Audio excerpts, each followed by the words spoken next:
Today we are going to talk about language and breakups.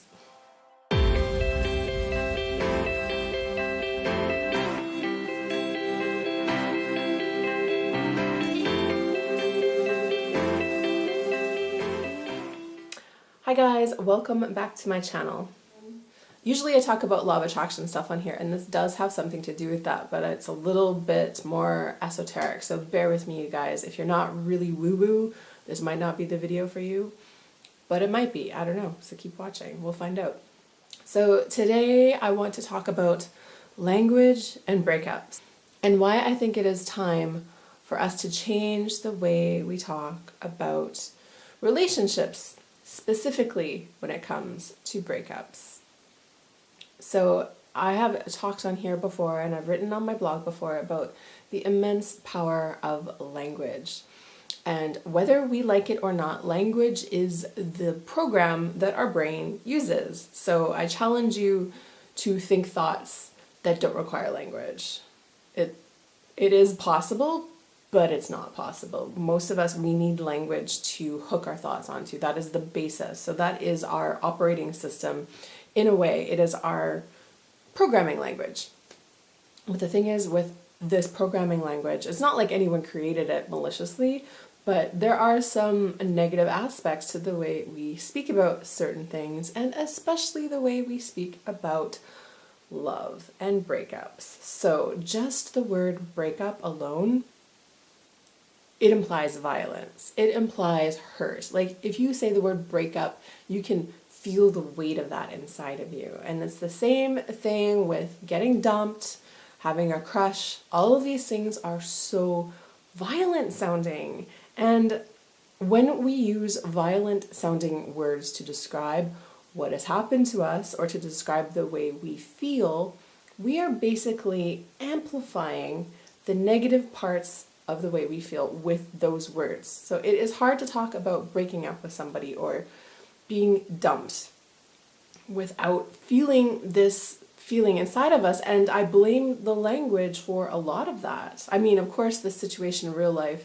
every time a relationship ends with somebody, it's not always sunny, of course. There's also, of course, the real life aspects, but the language that we use to describe it just makes us feel so much worse. These words are heavy and damaging, and they amplify all the negative aspects about what has happened. We start to feel broken, we feel torn apart, we feel shot down, we feel all of these things that are physically painful. We use language that sounds physically painful to describe something that has happened to us, and I do not think that is healthy at all. Like, wouldn't it be nice if we could change the way we spoke about breakups? So I haven't figured all of this out. This is just, I mean, a pretty new thought that I'm having. But what if we talked about, instead of a breakup at the end of a relationship, the end of the relationship is expiring. The relationship has expired. You were meant to be together for a while, and maybe you expected to be together longer, but the path that you were on has expired. That feels so much lighter, so much easier. This is like using language that is like no fault. So like in like states like California, you have no fault divorces where you can't pin a divorce's fault on a certain person. Why can't we talk about breakups in the same way? Why can't we talk about them with respect? Why do we always have to figure out who got dumped and who's the dumpy? Like, it's a game that someone is winning, which it never is. It's always about two people coming to the end of the journey together. That's really all it is. We're all on a journey. We are all here on a journey, and sometimes we partner up with somebody and we go on part of this journey with that person. And sometimes we expect that journey is going to be a lot longer than it actually is. But when you get to the end of the journey, there shouldn't be any shame about it. You shouldn't feel like something is wrong with you, because it just means that you have each learned the lesson that you were meant to learn with that person, and now you can move on. And if we stop talking about getting dumped, if we stop talking about breaking up, if we stop talking about all these violent things, we could take the edge off of it. We need to just start talking about this in a more adult way. There are very few relationships that are the fairy tale romance. I don't even believe in this concept of twin flames that most spiritual teachers talk about. It's all just part of our journey, and when you take away all of the drama and all of the anger and all of the egos and all of the stories, you can just mourn the end of the line. This was a road we were traveling together, and now it has ended, and now we will part, and that's okay. It is totally okay. It's a chapter in your life that is over. It's not the end of the world. You are not broken. Nobody dumped you. This isn't about winning and losing. It's time to be adults, and part of being adults and talking about this is taking all that terrible language away. So I am going to try to use this language in my personal life. There are no breakups, there's expired relationships. And that just feels so much better and so much more accurate. So much more accurate. Like, why bring in that extra level of pain? Like, why imply that level of physical pain? Like, you know, if your brain starts to associate physical pain with the situation, it's going to make you feel a million times worse.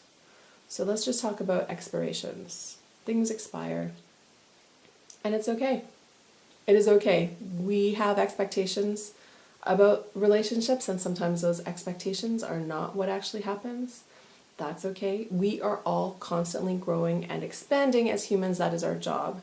And so it's pretty much impossible to see 5 weeks down the road, 5 months down the road, 5 years down the road, what kind of person you are going to be like, much less what person you are with is going to be like. Like, hopefully you guys are growing in the same direction. But if you're not growing in the same direction, it's okay. It is better to expire and go on your separate journeys and be happy rather than try to make the shoe fit when the shoe doesn't fit anymore. And the way this has to interact with manifestation and the law of attraction is, of course, language creates our reality. The way we talk and the way we think creates our world. And we can start to actively incorporate that idea into the things that happen in our life, like breakups, like getting fired, like all of these things that are negative. We can spin them a little bit different. We can look at the reality of the situation instead of feeling this heaviness and this sadness and this real physical hurt that we feel from using these words. If we take the edge off of the language, you will feel so much better. Trust me. So I am going to try to incorporate this into my life, and I hope that inspires you guys to incorporate it into your life. Language really is the basis. It all starts inside of us, and I would love to create a movement to take away this pain and this suffering, this extra layer of suffering that we all have from using these devastating words. It's time to end it. Let's neutralize it. This is language, and language is contagious. And so I'm putting this video out there to give you guys a little perspective in how you can shift your thinking and your language about something that you may be experiencing in your life. In such a simple switch, but it changes everything. So I hope you enjoyed that video. It's a little bit off topic, but it actually relates to so much that I talk about. And I hope that it will help you guys out a lot in dealing with situations in your own life. Thank you guys so much for watching. My name is Jen. I run a blog called thealignedlife.co. I am a life coach and law of attraction teacher. Come on over and check it out. I've got a free law of attraction intention setting audio for you over there to download for free if you want to sign up. And I've got lots of other free stuff for you as well. So come on over and check it out. If you like this video, please give it a like. Share it with somebody who needs to hear this, who maybe is going through a breakup right now. And if you want to hear more from me, hit that subscribe button, because I am trying to put out at least 2 videos a week, and I would love to have you around for this YouTube journey that I'm going on. So thank you again for watching. I will be back here soon with another video, and just remember, until next time, get ready for the miracle. Namaste.